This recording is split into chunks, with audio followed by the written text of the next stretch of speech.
Hi, everyone. I'm Stephanie Gillison of Gillison Global, and today we are here with Sam Griffin and Matt Wilson, our Capital Connect arm of our real estate brokerage that specialize in franchise sales of QSRs. Hey, guys, how are you today? Doing great. Thanks for having us. So, Matt, I want to start with you. Why should someone buy or invest in a franchise QSR? Yeah. And maybe tell us what a QSR is for those that don't know. Sure. No, I can definitely, start there. So QSR stands for quick service restaurant. I think outsiders, they hear all those different industry acronyms, QSR, FCR, casual dining, table service. It's just all meant to describe what a customer has to do to get their food when they walk in the door. So from a QSR standpoint, quick service restaurant. So think of, you walk in the door, you order your food, you pick up your food, you go sit down. You don't have someone bring it to you. So, investors come in all different, shapes and sizes, pun intended. But it really just depends. The spectrum is so broad, right? You talk to these QSR owner operators, and a lot of times it is the same person, depending on, if they have 5 stores versus 100.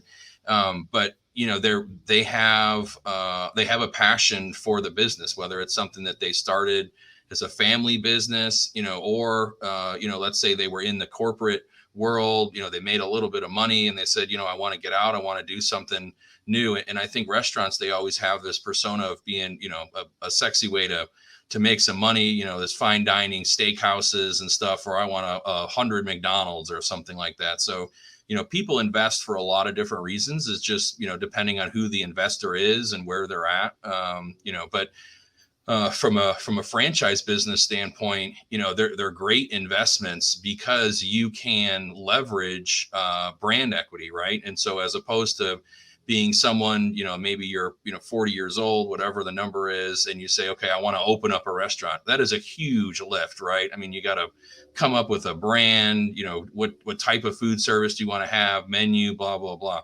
If you buy a franchise business, you can leverage that brand. Then in some case, it's decades, 100 years old, and then the franchisor. So there's a relationship there in case people don't understand. A franchisee, you may have your own separate business entity, have 1 stores, but you may be a Moe's restaurant, or you may be, a McDonald's restaurant or something like that.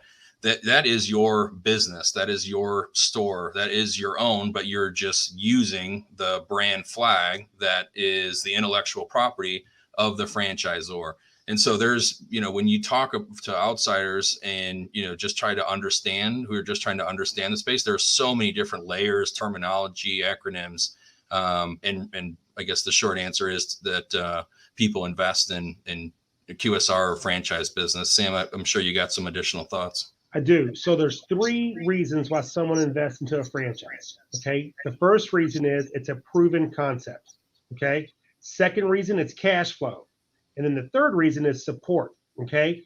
So you have 2 types of buckets. You have the independent owner that wants to open up a fast food restaurant, fast casual, full service, which has got everything when they serve bar, liquor, food. You've been in those. But in a franchise environment, in the restaurant space, in QSR space, when we see a lot of investors, that's what they look for. Those are the 3 things that they look for, right? So when you're investing your money, it's hard to build a model from the ground up. We've been doing this now for almost 30 years, and we've seen so many concepts up, come, and go.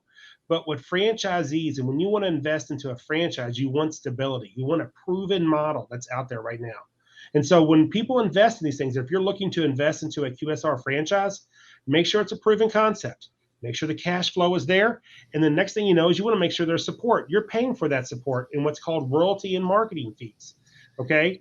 And so when you're an independent operator, a lot of times when you look and you take an independent versus a franchise and you kind of look at the pros and cons, a lot of times the franchisee space actually can yield you more profit than trying to take it all on your own, right? Because when you're an independent owner, you're responsible for the marketing. You're responsible for everything that happens from top to bottom in that whole entire process. No one's out there supporting you. You don't have any help from anybody else, any guidance, unless you pay for that guidance, right? So purchasing power too, right? Power, everything, right? So when you're looking at a franchisees and why do people invest in franchisee, it's cash flow. Okay. Those things can make really good cash flow for a lot of good people. You don't have to be working a restaurant to do it too. Some of the restaurants that we sell, a lot of ones that we sell, we call them what's called turnkey restaurants, where you can come in, you can invest, and they're already running themselves. There's already operations in place and you do it. You kind of just manage the day-to-day, the accounting aspect of it. Okay. So, that's why people invest in franchises. Now, what you got to be careful with is investing into the right franchise system. Okay. And that's where people lean on franchise brokers or looking to invest into certain franchisees or buying franchises. That's when they lean on business brokers too as well, because investing into the wrong franchise at the wrong time can be detrimental to your investment. But sometimes investing into stable, good franchise can create long-term, substantial growth for you financially. We're also looking at, and that's great information, by the way. It is that buying power. It is being able to plug into systems that have already been built for you instead of reinventing the wheel. But I love how you brought up the concept of you don't have to reach out to a franchisor and start up one, because right now we're seeing an influx of baby boomers looking for retirement, looking for that exit time, right? And they're already up running. They've been up for some 2, 3, 4, 5 decades, and they're ready looking for their new owner. So talk to us about what you all are doing in that industry right now of making sure that when you're bringing these portfolios of franchises to the market, they're ready, well-oiled machines for the next buyer. Yeah. So, we always, when working with the franchisor, franchisees, we always say it's a win-win-win, because to your point, people that fall into that scenario, we do help with succession planning. We're working with a group right now, the owner operator, he's been involved in the brand, multi-generational, 50 plus years in that scenario. Yeah. It's great for them because, they've fed their family for decades, and it's great for the brand because they get some new blood in there that, wants to double the store count. And then, the potential buyer too, right? They have a renewed or, invigorated passion because they're just starting off. They're not, 60 years, 40 years tired. So no, we come across that very often, and the services that you provide are completely different for that scenario versus, someone maybe just getting into the system.